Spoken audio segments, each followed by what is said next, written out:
এটা কি মাছ? কি মাছ ধরছো? শার্কের বাচ্চা ধরছি, শার্কের বাচ্চা। দেখেন আজকে শার্কের বাচ্চা, বুঝেন গাইস? দেখে বলুন এটা কি এর মাছ, দেখে বলুন গাইস। একটা লাইক কমেন্ট শেয়ার করে দিন। আরে বাবা তুই তো বুটু রে সেই কথা বললি। আমি ইউটিউব বানাই না। ইউটিউব বানা ওই তুই ইউটিউব বানা।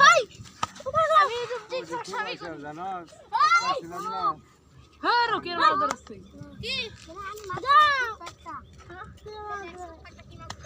কি